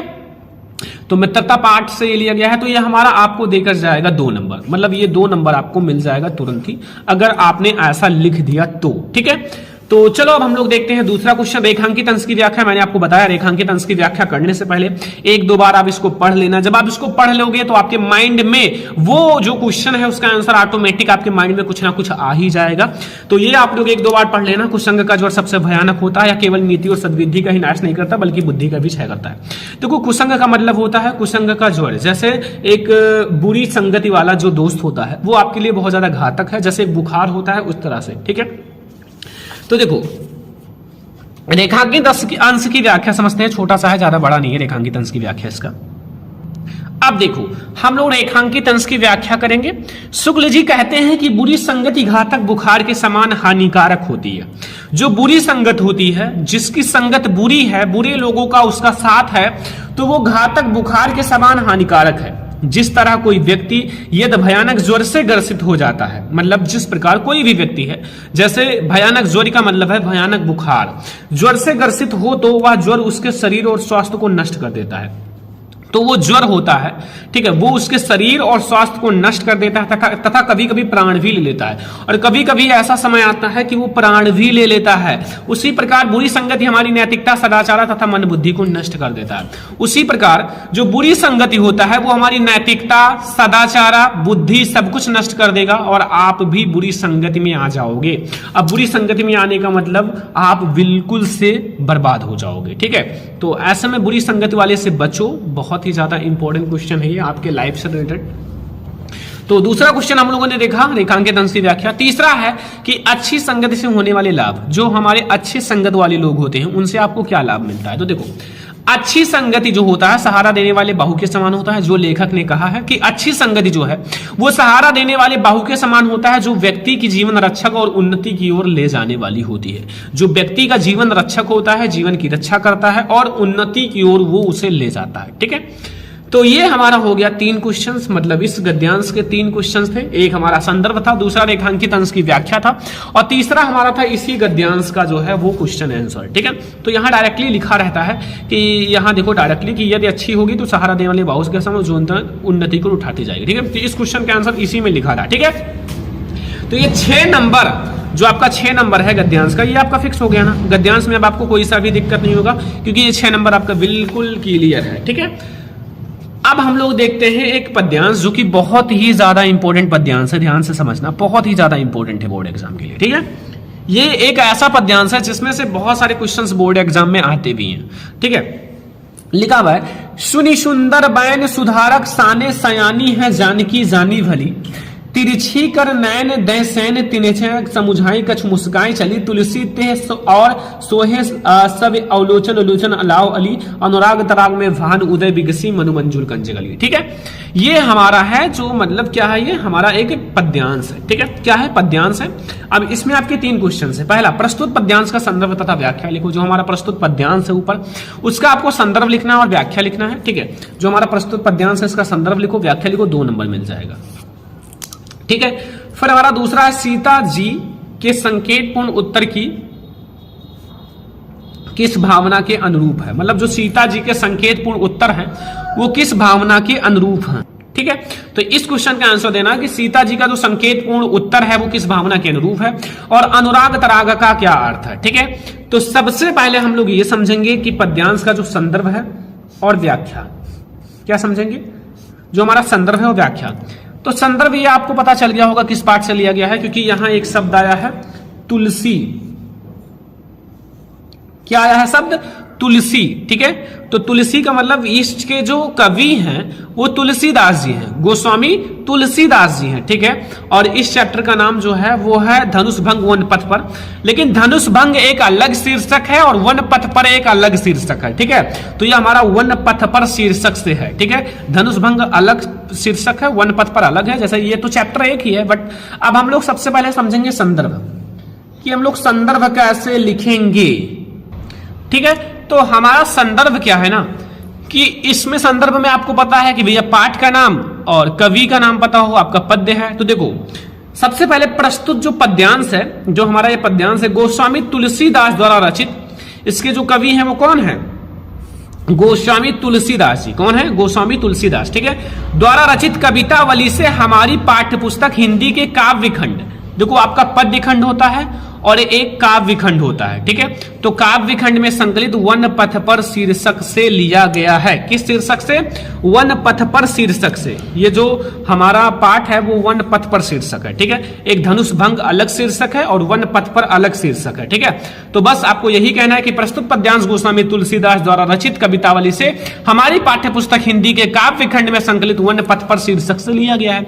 अब बात ये आपको ध्यान रखना है कि यहाँ जो कवि हो, चाहे आपका कवि हो या लेखक हो, उसका नाम और पाठ का नाम इसको आपको ब्लैक से लिखना है ताकि वो हाईलाइट रहे। और जैसे इनकी एक प्रसिद्ध रचना है कवितावली, तो इसको भी आप ब्लैक से ही लिखना ताकि वो हाईलाइट रहे और एग्जामिनर की जब नजर पड़े ना तो आपको फुल नंबर दे। ठीक है, क्योंकि ये सबसे ज्यादा इंपॉर्टेंट पॉइंट है। जैसे संदर्भ का सबसे ज्यादा इंपॉर्टेंट पॉइंट होता है पाठ का नाम और लेखक या कवि का नाम, ये सबसे ज्यादा इंपॉर्टेंट होता है। ठीक है, अब व्याख्या करना है तो भैया ये पूरे का व्याख्या कैसे करोगे वो चीज हम लोग समझते हैं। देखो व्याख्या के लिए देखो सबसे पहले आप व्याख्या हेडिंग डालो भाई, रेखांकित अंश नहीं है, ये पूरे का आपको व्याख्या करना है। तो व्याख्या देखो आप इसको 1-2 बार ध्यान से पढ़ लेना, तब व्याख्या करने में और आसानी होगा। ठीक है, जब 1 बार 2 बार पढ़ लोगे। सुनी सुंदर बैन सुधारक साने सयानी है जानकी जानी भली, तिरछे कर नैन दय सैन तिन्ह समुझाई कछु मुस्काई चली, तुलसी ते और सोहे सब अवलोचन अलोचन लाभ अलू, अनुराग तराग में भान उदय मनुमंजुल कंजगली। ठीक है, बिगसी मनुमंजुल कंजगली।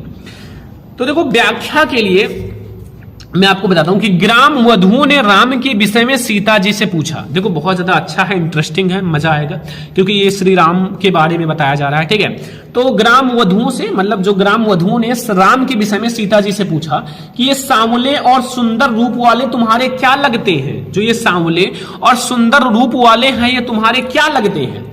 तो ग्राम वधुओं के अमृत जैसे मधुर वचनों को सुनकर चतुर सीता जी उनके मनोभाव को समझ गई। मतलब जो ग्राम की वधुएं हैं, ग्राम की महिलाएं हैं गांव की, वो इनसे पूछती हैं तो वो सीता जी, जो चतुर सीता जी हैं, वो समझ गई कि ये गांवों की महिलाएं हमसे क्या पूछना चाहती हैं। ठीक है, तो उनके मनोभाव को समझ गई और सीता जी ने उनके प्रश्न का उत्तर अपनी मुस्कुराहट तथा संकेत भरी दृष्टि से ही दे दिया। अब सीता जी ने उनका जो प्रश्न का उत्तर है अपनी मुस्कुराहट, जैसे अपनी मुस्कुराहट से, अपनी जो मुस्कुराहट है और संकेत भरी दृष्टि से ही उनका उत्तर दे दिया। उन्हें मुख से कुछ बोलने की आवश्यकता नहीं पड़ी। महिलाएं जो हैं, जैसे सीता जी को लज्जा मतलब रहना चाहिए, मतलब अच्छे से रहना है। ठीक है, तो इसीलिए उन्हें कुछ बोलने की आवश्यकता नहीं पड़ी। उन्होंने स्त्रीज लज्जा के कारण कुछ बोलने की आवश्यकता नहीं पड़ी। उनको मतलब देखना है कि वो एक औरत है। ठीक है, तो इसलिए उन्होंने स्त्रीज लज्जा के कारण केवल संकेत से ही राम के विषय में समझा दिया कि ये मेरे पति हैं। और तुलसीदास जी कहते हैं कि सीता जी के संकेत को समझकर सभी सखियां, राम जो सखियां हैं, जो ग्राम की वधुएं हैं, ग्राम की महिलाएं हैं, राम के सौंदर्य, राम की सुंदरता को एकटक देखती हुई अपने नेत्रों को लाभ प्रदान करने लगी। मतलब वो अपने नेत्रों को लाभ प्रदान करने लगी कि उस समय ऐसा प्रतीत हो रहा था कि प्रेम रूपी सरोवर में राम रूपी सूर्य का उदय हो गया हो। ऐसा प्रतीत हो रहा था कि प्रेम रूपी सरोवर में राम रूपी सूर्य का उदय हो गया हो और ग्राम की वधुएं नेत्र रूपी कमल की सुंदर कलियां खिल गई हो। ठीक है, बहुत ही ज्यादा इंपॉर्टेंट है और बहुत ही ज्यादा इंटरेस्टिंग है। ठीक है, अब हमारा एक क्वेश्चन है, तो हम लोगों ने व्याख्या देखा, संदर्भ देखा। अब एक क्वेश्चन है, सीता जी के संकेत पूर्ण उत्तर किस भावना के अनुरूप है। मतलब सीता जी के जो संकेत पूर्ण उत्तर है वो किस भावना के अनुरूप है। तो देखो ध्यान से, सीता जी का जो संकेतपूर्ण उत्तर है भारतीय नारी की मर्यादा तथा लब्ध और नेत्र निर्माण की भावना के अनुरूप है। ठीक है, एंड अनुराग तराग का क्या अर्थ है। तो अनुराग तराग का प्रेम रूपी सरोवर अर्थ है। क्या अर्थ है। अनुराग तराग का जो अर्थ है वो प्रेम रूपी सरोवर है। ठीक है, ठीक है, तो अनुराग तराग का अर्थ क्या है, प्रेम रूपी सरोवर। ठीक है, तो ये हमारा हो गया बहुत ही ज्यादा इंपॉर्टेंट पद्यांश जो बोर्ड एग्जाम के लिए वेरी वेरी वेरी इंपॉर्टेंट है। अब हम लोग देखने वाले हैं संस्कृत का गद्यांश पद्यांश। क्या देखेंगे, जो हमारा संस्कृत है उसका गद्यांश पद्यांश। तो देखो ये हमारा संस्कृत का एक वेरी इंपॉर्टेंट गद्यांश है, ध्यान से समझना, बहुत ही ज्यादा इंपॉर्टेंट गद्यांश है जो बोर्ड एग्जाम के लिए वेरी इंपॉर्टेंट है। ध्यान से समझना है क्योंकि इसमें जो ये मैं गद्यांश बताने वाला हूं ये आपके बोर्ड एग्जाम में 22 फरवरी को जो आपका पेपर है हिंदी का ना, उसमें 100% आएगा क्योंकि बहुत ज्यादा इंपॉर्टेंट ये गद्यांश है ही। तो देखो सबसे पहले, अस्माकं संस्कृता सदा गतिशीला वर्धते मानवो जीवनम संस्कृतम ऐसा यथया समयः नवम नवम विचारणम धारणम स्वाभिकर्तुः नवम शक्ति चा प्रयत्नो अत्र दुरागाः नष्टि यत् युक्तम युक्तम कल्याणकारी तदत् सहत गेहम भवति ऐस्त्या गतिशीलः रहस्यम मानव जीवनस्य मेलम निहितम तद यथा सत्यम प्रतिष्ठा सर्वभूतेषु संभावः विचारेषु अर्णम आचार्य धृतः चेति। देखो संस्कृत को सबसे पहले आपको पढ़ना है, पढ़ना आए या ना आए, बट आपको उसका अनुवाद याद कर लेना है, रट लेना है, व्याख्या जो है। ठीक है, व्याख्या ज्यादा इंपॉर्टेंट है। तो सबसे पहले हम लोग बात करेंगे संदर्भ का। तो संदर्भ इसमें क्या होता है कि इसमें आपका कोई सा भी ये नहीं है कि आपका मतलब पाठ का नाम होता है बट कोई कवि और लेखक नहीं होते हैं। ठीक है, कोई कवि या लेखक इसमें नहीं होते हैं, बस पाठ का नाम पता हो। तो सबसे पहले हम लोग संदर्भ की बात करेंगे। तो प्रस्तुत गद्यांश हमारी पाठ्य पुस्तक हिंदी के संस्कृत खंड के भारतीय संस्कृति पाठ से लिया गया है। तो ये जो हमारा पाठ है, ये प्रस्तुत जो गद्यांश है वो हमारी हिंदी, जो हमारा पाठ्य पुस्तक हिंदी के, ये तो संस्कृत खंड है ना, क्योंकि ये संस्कृत है तो संस्कृत खंड के भारतीय संस्कृति पाठ से लिया गया है। ठीक है, बस आपको ये संदर्भ में लिख देना है, बहुत ज्यादा आसान है, इसमें कुछ भी नहीं है, बस केवल पाठ का नाम पता हो तो यही आपको लिखना है। प्रस्तुत जो गद्यांश है हमारी पाठ्य पुस्तक हिंदी के संस्कृत खंड के भारतीय संस्कृति पाठ से लिया गया है, बस हो गया। ठीक है, ये हमारा हो गया संदर्भ। अब प्रसंग भी आपको लिखना है इसमें। तो प्रस्तुत पद्यांश में भारतीय संस्कृति की गतिशीलता और उसके लचीलेपन के बारे में बताया गया। ठीक है, जो ये हमारा गद्यांश है इसमें भारतीय संस्कृति की गतिशीलता, जो उसकी गतिशीलता है, जो हमेशा भारतीय संस्कृति गति करती रहती है, ठीक है, बदलती रहती है, उनके जो विचार बदलते रहते हैं, संस्कृति बदलती रहती है, और उसके लचीलेपन के बारे में इसमें बताया गया है। अनुवाद समझ लो। अनुवाद में क्या है कि हमारी संस्कृति सदा गतिशील रही है, जो हमारी अस्माकं संस्कृता सदा गतिशीला वर्तते, ठीक है। तो वही कह रहा है कि हमारी जो संस्कृति है सदा गतिशील रही है और मानव जीवन को शुद्ध करने के लिए यह समयानुसार नई नई विचारधारा को स्वीकार कर लेती है, ठीक है। अब जो मानव जीवन है, मानव जीवन को बदलने के लिए या मानव जीवन में जो मानव जीवन को शुद्ध करने के लिए समय अनुसार, समय समय के अनुसार ये नई नई विचारधारा को स्वीकार कर लेती है। नई नई विचारधारा, नई नई विचार को लाती है ताकि जो मनुष्य हैं वो शुद्ध हो सके, मनुष्य जो है उनके विचार को चेंज किया जा सकते और नई नई शक्ति को प्राप्त करती है। इसमें दुरागाह नहीं है कि जो युक्त संगति और कल्याण करने वाला है वह इसमें हर्ष सहित ग्रहण किया जाता है। इसकी गतिशीलता का रहस्य मानव जीवन में सदा रहने वाले मूल्यों में स्थित है, जैसे कि सत्य का सम्मान, सभी प्राणियों के प्रति समान भाव और विचारों में उदारता और आचरण में दृढ़ता। और भी होगा थोड़ा सा, बस आचरण में दृढ़ता, बस इतना ही है, ठीक है। तो कहने का मतलब है जो हमारी संस्कृति है वो सदा गतिशील रही है और मानव जीवन को शुद्ध करने के लिए समय अनुसार नई नई विचारधारा को स्वीकार कर लेती है और नई शक्ति को प्राप्त करती है, ठीक है। इसमें दुराग्रह नहीं है। जो युक्ति संगत और कल्याण करने वाला है वह इसमें हर्ष सहित ग्रहण किया जाता है और इसकी गतिशीलता का रहस्य मानव जीवन में सदा रहने वाले मूल्यों में स्थित है, जैसे कि सत्य का सम्मान, सभी प्राणियों के समान सम्मान, विचारों में उदारता और आचरण में दृढ़ता, ठीक है। तो ये हमारा हो गया मोस्ट इंपोर्टेंट जो हमारा है संदर्भ प्रसंग व्याख्या, जो भी हमारा संस्कृत का है, ठीक है, संस्कृत का गद्यांश। अब हम लोग देखने वाले हैं एक संस्कृत का पद्यांश जो बहुत ही ज्यादा इंपॉर्टेंट है, जरूर तैयार कर लेना। लिखा हुआ है मरणम मंगलम यत्र विभूषित विभीषणम कैप्सिन यत्र केशः सह काशी केन मिहते, ठीक है। इसका क्या अर्थ है, देखो सबसे पहले जो पाठ से लिया गया है, तो प्रस्तुत गद्यांश या प्रस्तुत श्लोक हमारी पाठ्य पुस्तक हिंदी के संस्कृत खंड में वाराणसी पाठ से लिया गया। किस पाठ से? वाराणसी पाठ से लिया गया है, ठीक है। ये जो इसका पाठ का नाम है वो वाराणसी है, ठीक है, वाराणसी पाठ से लिया गया है। और प्रसंग है इस श्लोक में वाराणसी की पुण्य ख्याति का वर्णन किया गया है, जो पूर्ण ख्याति है। अब देखो ये आप पढ़ लेना एक बार, फिर देखो, जहां पर मरना कल्याणकारी समझा जाता है, जहां शरीर पर भस्म धारण करना आभूषण है, जहां कैप्सिन जो कैपिन लंगोटी ही रेशमी वस्त्र है, वह काशी किसके द्वारा मापी जा सकती है, अर्थात उसकी जो समानता है किससे की जा सकती है। तात्पर्य यह है किसी से भी नहीं, उनकी जो तुलना है, उनकी जो समानता है वो किसी से नहीं की जा सकती है, इसका अर्थ ये है, ठीक है। तो ये हो गया हमारा बहुत ही ज्यादा इंपॉर्टेंट संस्कृत का पद्यांश। हमने संस्कृत का गद्यांश भी देखा, संस्कृत का पद्यांश भी देख लिया। तो अब आपके ये 10 नंबर क्लियर हो गए। हमारे संस्कृत के गद्यांश 5 नंबर के आते हैं और संस्कृत के पद्यांश भी 5 ही नंबर के आते हैं, ठीक है। तो ये 5 नंबर आपके क्लियर हो गए, 5 नंबर संस्कृत गद्यांश के, 5 नंबर पद्यांश के, ये 10 नंबर। और हमने गद्यांश पद्यांश हिंदी का देखा तो 6 नंबर गद्यांश का, 6 नंबर पद्यांश का, ये 12 नंबर, ठीक है। तो ये सब हो गए हमारे बिल्कुल फिक्स, ठीक है। अब देखो हम लोग देखने वाले हैं जीवन परिचय, ठीक है। जो हमारा जीवन परिचय है बहुत ही ज्यादा इंपॉर्टेंट जीवन परिचय समझेंगे। देखो ये हमारा सबसे पहले हम लोग आचार्य रामचंद्र शुक्ल जी का जीवन परिचय समझेंगे, जो कि हमारा लेखक है। लेखक का सबसे पहले समझेंगे। तो देखो आप लोगों को अगर संक्षिप्त जीवन परिचय लिखना है तो ऐसे आप कॉपी में बगल में ऐसे छोटा सा डब्बा बनाना, ऐसे जैसे ये बना हुआ है, और कहां से लिखोगे, इसी में से ही। जैसे उनका नाम क्या है, आचार्य रामचंद्र शुक्ल, जन्म कब हुआ, जन्म स्थान आगोना नामक ग्राम, और इनके पिता का नाम, माता का नाम, और शिक्षा, सब ऐसे लिख देना, ठीक है। मृत्यु, ऐसे 5-6 चीजें बस। तो जीवन परिचय समझो।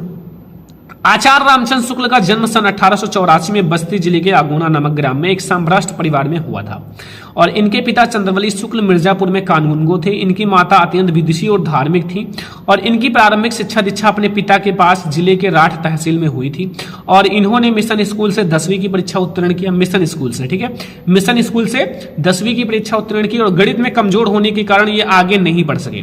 अब ये जो थे वो गणित में कमजोर थे, इसलिए आगे नहीं पढ़ सके। इन्होंने इंटरमीडिएट की शिक्षा इलाहाबाद से ली थी, किंतु परीक्षा से पहले ही विद्यालय छूट गया, मतलब परीक्षा से पहले ही इनका विद्यालय छूट गया था। इसके पश्चात इन्होंने मिर्जापुर के न्यायालय में नौकरी आरंभ कर दी। इसके बाद ये मिर्जापुर के जो न्यायालय था उसमें नौकरी आरंभ कर दी और यह नौकरी इनके स्वभाव के अनुकूल था। ये जो नौकरी था इनके स्वभाव के अनुकूल था, मतलब इनको पसंद नहीं था। अतः ये मिर्जापुर के मिशन स्कूल में चित्रकला के अध्यापक हो गए। अतः ये जो मिर्जापुर के मिशन स्कूल है, ठीक है, मिर्जापुर के मिशन स्कूल में चित्रकला के अध्यापक हो गए। और इन्होंने अनेक कहानी, कविता, निबंध, नाटक आदि की रचना की। और इन्होंने 19 साल तक काशी नगरी पाषाणी सभा का काशी नगरी पाषाणी पत्रिका का संपादन भी किया। काशी हिंदू विश्वविद्यालय में हिंदी विभाग के प्राध्यक्ष के रूप में हो गई और श्याम सुंदर दास जी के अवकाश ग्रहण करने के बाद हिंदी विभाग के अध्यक्ष हो गए। हिंदी विभाग का यह दिग्गज साहित्यकार सन 1941 ईस्वी में स्वर्गवास हो गया। ठीक है, 1941 ईस्वी में इनका स्वर्गवास हुआ, 1884 में इसका जन्म हुआ। ठीक है, जो आचार्य रामचंद्र शुक्ल जी हैं। अब इनकी रचना भी जानना जरूरी है, तो अब हम लोग समझते हैं इनकी रचनाएं। तो अब हम लोग समझते हैं इनकी रचनाएं। रचनाएं इनकी बहुत सारी हैं, बट मैं आपको कुछ रचनाएं बता देता हूं।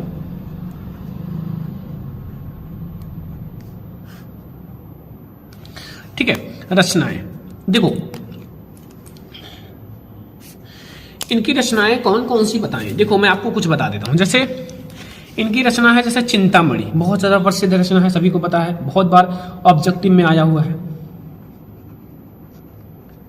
चिंतामणि, रसमीमांसा, और बताएं त्रिवेणी,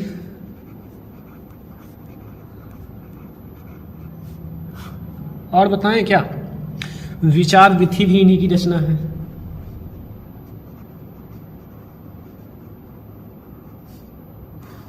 विचार विधि, बस बहुत है ना, बहुत है। या फिर और भी लिख सकते हो, जैसे इनकी रचना है सूरदास भी एक इनकी रचना है। ठीक है, और हिंदी साहित्य का इतिहास भी इनकी रचना है। तो ये ऐसी 4 रचनाएं लिख लो, चिंतामणि, रसमीमांसा, त्रिवेणी, विचार विधि। ठीक है, तो ये हमारा पहला जीवन परिचय है जो कि आचार्य रामचंद्र शुक्ल जी का है। दूसरा जीवन परिचय सूरदास जी, कवि का। ठीक है, कवि का जीवन परिचय सूरदास जी। देखो सूरदास जी का जन्म जो है सन 1478 ईस्वी में, और संवत 1535, कब, संवत जो है वो 1535 है, में आगरा जिले, ठीक है, में आगरा मथुरा मार्ग पर स्थित रुनकता नामक ग्राम में हुआ था। कहां हुआ था? रुनकता नामक ग्राम में हुआ था। कुछ विद्वान दिल्ली के निकट सीही नामक स्थान को इनका जन्म मानते हैं। कुछ ऐसे विद्वान हैं जो इनका जन्म है वो दिल्ली के निकट सीही नामक स्थान को मानते हैं। ठीक है, जैसे जो पहला है वो तो हमारा मथुरा मार्ग पर स्थित रुनकता नाम। देखो कवि का जो जीवन परिचय होता है उसमें मतभेद होता है कि बिल्कुल क्लियर नहीं होता कवियों का। ठीक है, ये ध्यान रखना। तो यहां सबसे पहले कहां कहा गया, आगरा जो है, आगरा मथुरा मार्ग पर स्थित रुनकता नामक ग्राम में हुआ था। अब कुछ ऐसे विद्वान हैं जो दिल्ली के निकट सीही नामक स्थान को इनका जन्म मानते हैं। अब सूरदास जी जन्मान थे, सूरदास जी जन्म से ही अंधे थे, जन्मांध का मतलब जन्म से अंधे थे। इस विषय में विद्वानों में मतभेद है। अब इन्होंने कृष्ण की बाल लीलाओं का वर्णन मानव स्वभाव का एवं प्राकृतिक का ऐसा सजीव वर्णन किया है जो आंखों से प्रत्यक्ष देखे बिना संभव नहीं है। जो आंखों से नहीं देख सकता वो ऐसा वर्णन कर ही नहीं सकता। ठीक है, तो प्रत्यक्ष देखे बिना संभव नहीं है। इन्होंने स्वयं अपने आप को जन्मांध कहा। सूरदास जी स्वयं को जन्मांध कहा है कि मैं जन्म से ही अंधा था। ठीक है, और सूरदास की रुचि जो है बचपन से ही भगवत भक्ति की गायन में थी। इसने भक्ति का एक पद, इनकी भक्ति का एक पद जो है सुनकर वल्लभाचार्य जी ने अपना शिष्य बना लिया। वल्लभाचार्य जी ने इनकी भक्ति का एक पद सुना, सूरदास जी ने सुनाया, तो वल्लभाचार्य जी ने इन्हें अपना शिष्य बना लिया और श्रीनाथ के मंदिर का कीर्तन भार सौंप दिया। ठीक है, और वल्लभाचार्य जी के पुत्र विठल लाल ने अष्टछाप नाम से 8 भक्ति कवियों, जो 8 कृष्ण भक्ति कवियों का जो संगठन किया था, सूरदास जी इनके सर्वश्रेष्ठ कवि थे। और ये गौघाट पर रहकर जीवन प्रयत्न कृष्ण की लीलाओं का गायन करते थे। और सूरदास जी जो है गोलोकवास जो है, मृत्यु जो है सन 1583 ईस्वी और संवत 1640 विठल लाल के सामने गोवर्धन पारसोली नामक ग्राम में हुआ। ठीक है, यह है पूरा सूरदास जी का भैया जीवन परिचय। मैं आपको बहुत सारा जीवन परिचय पढ़ा दे रहा हूं, डोंट वरी, टेंशन मत लो, मैं आपको एक एक चीज पढ़ाने वाला हूं। ठीक है, देखो कवियों का जीवन परिचय हार्ड होता है, इसलिए मैं आपको 2 कवि का जीवन परिचय पढ़ा देता हूं। ठीक है, एक आप लोग तैयार कर लेना, 2 मैं आपको पढ़ा देता हूं। देखो इनकी रचना जैसे है, रचनाएं बता दे।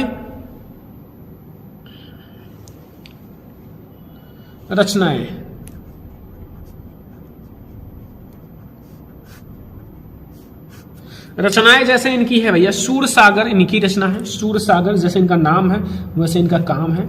सूर सागर, ठीक है। एंड सूर सारावली,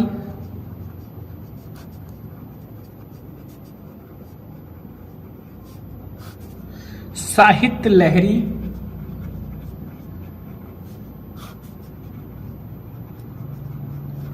ये सब इन्हीं की रचना है, ठीक है, ये सब इन्हीं की रचना है। तो ये हो गई इनकी 3 रचनाएं सूरदास जी का, ठीक है, सूरदास जी की 3 रचनाएं और सूरदास जी का जीवन परिचय। अब नेक्स्ट हम लोग आते हैं भैया तुलसीदास जी का जीवन परिचय देखते हैं। किनका? तुलसीदास जी का। देखो तुलसीदास जी का भी मैं आपको समझा देता हूं कि गोस्वामी तुलसीदास जी का जन्म जो है सन 1532 ईस्वी में भद्रपद में संवत जो 1589 में बांदा जिले के राजापुर ग्राम में हुआ था। कुछ विद्वान इनका जन्म एटा जिले के सोरो नामक स्थान को मानते हैं। मैंने कहा है कि इनके जन्म में मतभेद होता है, इनके लाइफ ही पूरा मतभेद होता है, ठीक है। तो एटा जिले के सोरो नामक स्थान को मानते हैं। आचार्य रामचंद्र शुक्ल ने जी ने राजापुर का ही समर्थन किया, मतलब आचार्य रामचंद्र शुक्ल जी कहते हैं राजापुर में ही इनका जन्म हुआ। इनके पिता आत्माराम दुबे और माता हुलसी जो अभुक्त मूल नक्षत्र, देखो अभुक्त मूल नक्षत्र में उत्पन्न होने के कारण इन्हें त्याग दिया था। मतलब तुलसीदास जी अभुक्त मूल नक्षत्र में इनका जन्म हुआ था, इसीलिए इनको त्याग दिए थे। तो इनके पिता का नाम क्या था? आत्माराम दुबे, और इनकी माता का नाम हुलसी था। क्या था? हुलसी, ठीक है। और इनका बचपन अनेकों अनेक आपदाओं के बीच व्यतीत हुआ। अब इनका बचपन जो है अनेकों अनेक आपदाओं के बीच व्यतीत हुआ। सौभाग्य से इनको बाबा नरिहर दास जैसे गुरु का वरदान मिल गया, या वाम हस्त वरद हस्त मिल गया, ठीक है। एंड इन्हीं की कृपा से इनको शास्त्रों के अध्ययन का अनुशीलन का अवसर मिला। इन्हीं की कृपा से इनको शास्त्र, जो शास्त्र होते हैं, अध्ययन का अनुशीलन का अवसर मिला। और स्वामी जी के साथ ये काशी आए थे, जहां परम विद्वान महात्मा शेष सनातन जी ने इन्हें वेद, वेदांग, दर्शन, इतिहास, पुराण आदि में निष्पाठ कर दिया, ठीक है। तुलसीदास जी का विवाह दीन बंधु जो है दीन बंधु पाठक सुंदर और विदुषी कन्या रत्नावली से हुआ था, रत्नावली से, ठीक है। इनके जो पत्नी का नाम था वो रत्नावली।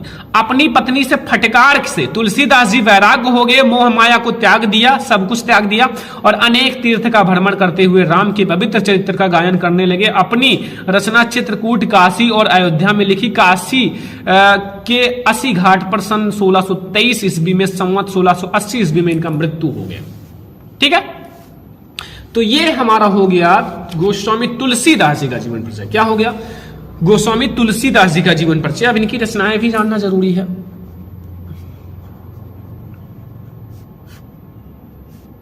रचनाएं इनके मैं आपको बता देता हूं, जैसे श्री रामचरितमानस, श्री रामचरितमानस इनकी रचना है, ठीक है। विनय पत्रिका है, ये सब इनकी रचना है, ठीक है। तीसरी रचना इनकी जैसे है कवितावली,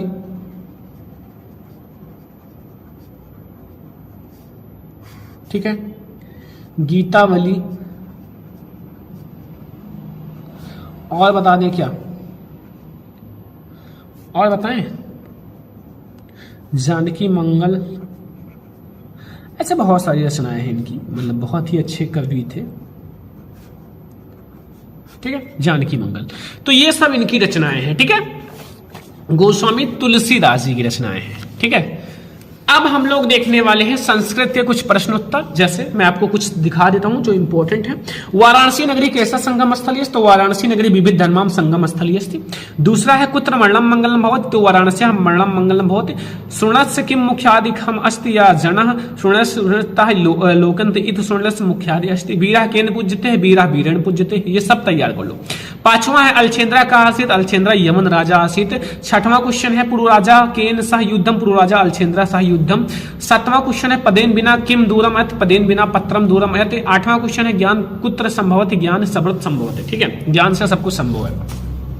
9 नंबर क्वेश्चन है ग्रामीणम का उपासक? ग्रामीण का एक नागरिका उपासक। चंद्रशेखरा का आसित? चंद्रशेखरा प्रसिद्ध क्रांतिकारी देशभक्त आसित। 11 नंबर क्वेश्चन है कि चंद्रशेखर स्वनाम किम आकथत? चंद्रशेखरा स्वनाम आजाद इत आकथत। पूर्व राजा का आसित? पूर्व राजा एक भारत वीरा आसित। 13 नंबर क्वेश्चन दानेन किम वर्धते? दानेन कीर्ति वर्धते। 14 नंबर क्वेश्चन है विद्या केन वर्धते? विद्या अभ्यसेन वर्धते।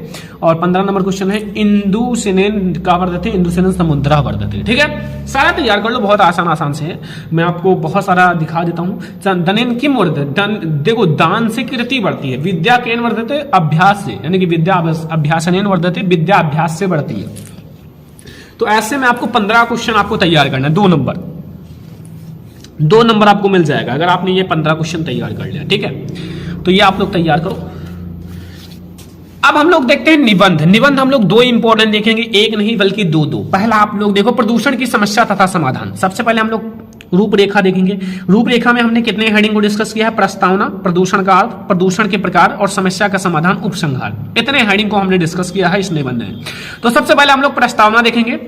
आजकल प्रदूषण की समस्या बहुत ज्यादा बढ़ रही है। इस समय हमारे समक्ष सबसे बड़ी चुनौती है पर्यावरण को बचाने का। ठीक है, पर्यावरण को हमें बचाना चाहिए। ठीक है, और क्योंकि पानी, हवा, जंगल, मिट्टी सब कुछ प्रदूषित हो चुका है। जो पानी है, हवा है, जंगल है, मिट्टी है, ये सब कुछ प्रदूषित हो चुका है और इसलिए प्रत्येक व्यक्ति को पर्यावरण का महत्व बताया जाना चाहिए। इसलिए जो प्रत्येक व्यक्ति हैं उनको पर्यावरण का महत्व बताया जाना चाहिए। यदि हमने इस असंतुलन को दूर नहीं किया तो मानव जीवन बाध्य हो जाएगा। और अगर हमने इस असंतुलन को, ये जो बाधा है पर्यावरण प्रदूषण, उसको दूर नहीं किया तो मानव जीवन बाध्य हो जाएगा और पता नहीं तब तक मानव जीवन होगा भी या नहीं। तो ये हमारा है प्रस्तावना, बहुत ही अच्छा है। प्रदूषण का अर्थ, संतुलित वातावरण में ही जीवन का विकास संभव है। अगर वातावरण संतुलित है तभी मानव का विकास संभव है। पर्यावरण का निर्माण प्रकृति के द्वारा किया गया है। जो पर्यावरण का निर्माण है वो प्रकृति के द्वारा किया गया है। बढ़ती जनसंख्या पर्यावरण के संतुलन को बिगाड़ कर दूषित कर देते हैं।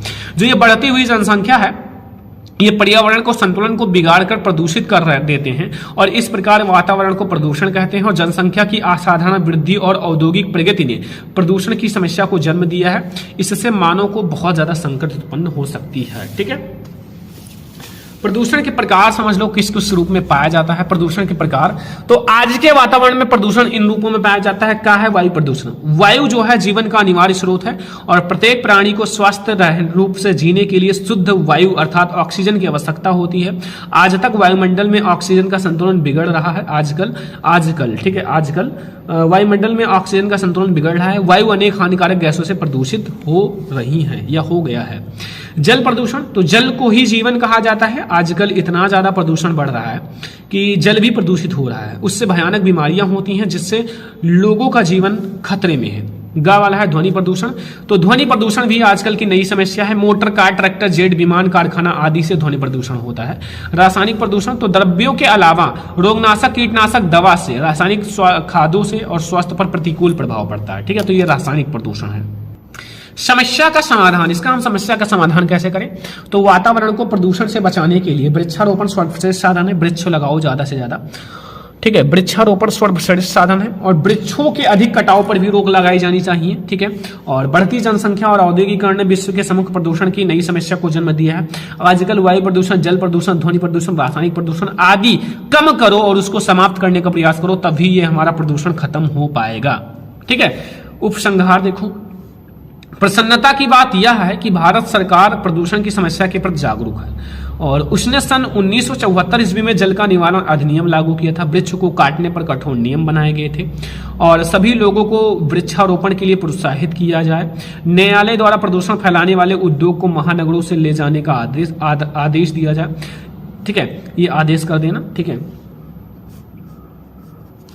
और यह संकल्प लें कि जीवन में आने वाले शुभ अवसर पर एक वृक्ष जरूर लगाएं। बस ये हमारा हो गया पूरा प्रदूषण की समस्या तथा समाधान पर निबंध। अब हम लोग एक निबंध और देखेंगे, छात्र और अनुशासन। छात्र और अनुशासन पर निबंध या अनुशासन का महत्व। तो सबसे पहले हम लोग प्रस्तावना देखेंगे। ठीक है, कि विद्यार्थी देश के भविष्य हैं। देखो रूपरेखा भी आप डाल सकते हो, ऊपर रूपरेखा डाल देना, जितने हेडिंग डिस्कस करो वो रूपरेखा में लिख देना। ठीक है, तो विद्यार्थी देश के भविष्य हैं और देश के प्रत्येक प्रकार का विकास विद्यार्थी पर ही निर्भर करता है। विद्यार्थी जाति, समाज और देश का निर्माता होता है। विद्यार्थी अनुशासन जीवन का प्रमुख अंग है और विद्यार्थी जीवन की आधारशिला है। और विद्यार्थी जो है, विद्यार्थी को अनुशासित होना चाहिए। इससे शिक्षा जगत में ही नहीं अपितु सारा समाज प्रभावित होगा। ठीक है, विद्यार्थी और विद्या, तो विद्यार्थी का अर्थ है विद्या का अर्थी, अर्थात विद्या को प्राप्त करने की कामना करने वाला। विद्या जो है लौकिक या फिर सांसारिक जीवन की सफलता का मूल आधार है जो गुरु की कृपा से प्राप्त होता है। ठीक है, तो आप लोगों के गुरु जो हैं उन्हीं की कृपा से प्राप्त होगा। अनुशासन का महत्व, तो अनुशासन का महत्व है बड़ों की आज्ञा मानना। अनुशासन का अर्थ है वह है कि मर्यादा जिनका पालन ही विद्या प्राप्त करने और उसका उपयोग करने के लिए अनिवार्य है। सभी विद्यार्थी को अनुशासित होना चाहिए तथा गुरु और बड़ों की बात को मानना चाहिए। ठीक है, अब देखो हमारा अनुशासनहीनता के कारण। जब कोई भी छात्र है, कोई भी लड़का है, जब अनुशासनहीनता हो जाता है, मतलब उसके अंदर अनुशासन नहीं होता। तो देखो वस्तुतः जो विद्यार्थी में अनुशासनहीनता एक दिन में पैदा नहीं होती, इनके अनेक कारण हैं। पहला, पारिवारिक कारण। तो बालक की पहली पाठशाला उसका परिवार है और माता पिता के आचरण बालक पर गहरा प्रभाव पड़ता है। तो पहली जो है पाठशाला वो उनका परिवार है, और उनके परिवार में अगर गलत होगा तो वो बच्चा भी गलत ही होगा, ठीक है। सामाजिक कारण, विद्यार्थी जब समाज में भ्रष्टाचार, घुसखोरी, चोरी, भाई भतीजावाद आदि देखता है तो वह विद्रोह कर उठता है और अध्ययन की उपेक्षा करने लगता है, अध्ययन नहीं करता, पढ़ाई लिखाई नहीं करता। राजनीति का कारण, छात्र अनुशासनहीनता का एक बड़ा कारण है दूषित राजनीति। आज जो है राजनीति जीवन के हर क्षेत्र में हो गया है। निवारण के उपाय, तो छात्र अनुशासनहीनता जो उपयुक्त कारणों से दूर, जो ऊपर दिए गए कारण हैं, इनसे दूर किया जा सकता है। दूर करके समस्या का समाधान कर सकते हैं। सर्वप्रथम वर्तमान शिक्षा व्यवस्था को सही किया जाए ताकि विद्यार्थी जीवन में सुधार आए। जो वर्तमान शिक्षा व्यवस्था, जितना अच्छा शिक्षा व्यवस्था होगा उतना ही ज्यादा विद्यार्थी अच्छे होंगे, ठीक है। लास्ट शेडिंग है हमारा उपसंहार। तो उपसंहार में क्या है कि छात्रों के समस्त असंतोष का जनक अन्याय इसलिए देखो जनक अन्याय है, इसलिए जीवन के प्रत्येक क्षेत्र में से अन्याय मिटाकर ही देश में सच्ची सुख शांति लाई जा सकती है। छात्र अनुशासनहीनता का मूल भ्रष्ट राजनीति, समाज, जाति, परिवार और दूषित शिक्षा प्रणाली में सुधार लाकर ही विद्यार्थी में पर्याप्त अनुशासनहीनता की समस्या का समाधान किया जा सकता है, ठीक है। तो ये हमारा है बच्चों बहुत ही ज्यादा इंपॉर्टेंट निबंध। अब हम लोग एक और हेडिंग देखेंगे, वो है पत्र लेखन। तो एक मैं आप लोगों को पत्र लेखन बता देता हूं, मैंने ऑलरेडी बहुत सारा बता रखा है। बिजली समस्या के निराकरण हेतु अपने जिले के बिजली विभाग को एक शिकायती पत्र लिखिए। देखो सेवा में बिजली विभाग मेरठ, विषय है बिजली की अनियमित आपूर्ति, ठीक है। तो सबसे पहले आपको लिखना मान्यवर, हम गांधीनगर कॉलोनी के निवासी आपका ध्यान बिजली समस्या की ओर आकर्षित करना चाहते हैं, ठीक है। आकर्षित कराना चाहते हैं, आकर्षित। देखो आप गांधीनगर भी लिख सकते हो, एग्जामिनर को थोड़ी पता है कि आप कहां से हो, तो आप डायरेक्टली यही लिख देना, या फिर अपने नगर का भी नाम लिख सकते हो, बट यही लिख देना। पानी तथा अन्य कार्यों के लिए बिजली सर्वाधिक आवश्यकता ग्रीष्म काल में ही होती है, गर्मी के काल में, गर्मी के दिनों में बिजली जीवन की मूलभूत आवश्यकता है और कोई भी लोकप्रिय सरकार इसकी उपेक्षा नहीं करती, ठीक है। हमारी कॉलोनी में बिजली आपूर्ति प्रारंभ और बंद होने का कोई समय निर्धारित नहीं है, अतः एक सप्ताह में बिजली आपूर्ति का समस्या दूर करें। इस स्थिति में आपसे हमारा निवेदन है कि कृपया हमारी समस्या की ओर आकर्षित ध्यान दें और कृपया बिजली समय को निर्धारित किया जा सकता है। शीघ्र कार्यवाही की आशा में हमें आपकी गांधीनगर कॉलोनी निवासी दिनांक, ठीक है। तो ये हमारा है। देखो अब आपके बचे हैं केवल ऑब्जेक्टिव क्वेश्चंस, वो मैं आपको नेक्स्ट वीडियो में करा दूंगा। ये हिंदी का एक बहुत ही ज्यादा इंपॉर्टेंट वीडियो है। मैंने आपको बहुत सारे टॉपिक्स पढ़ा दिया, सारे गद्यांश, पद्यांश एंड निबंध एंड पत्र लेखन, संस्कृत गद्यांश, पद्यांश, सब कुछ, ठीक है। तो आज का ये वीडियो कैसा लगा कमेंट बॉक्स में जरूर बताना। अगर आपको पसंद आया हो वीडियो को ज्यादा से ज्यादा लाइक करना, शेयर करना, अगर चैनल पे नया तो सब्सक्राइब भी करना। ये बहुत ज्यादा इंपॉर्टेंट वीडियो है, ठीक है। तो इस वीडियो को लाइक, शेयर, सब्सक्राइब करना। हम लोग मिलेंगे ऐसे किसी और नेक्स्ट इंपॉर्टेंट वीडियो में, तब तक के लिए जय हिंद।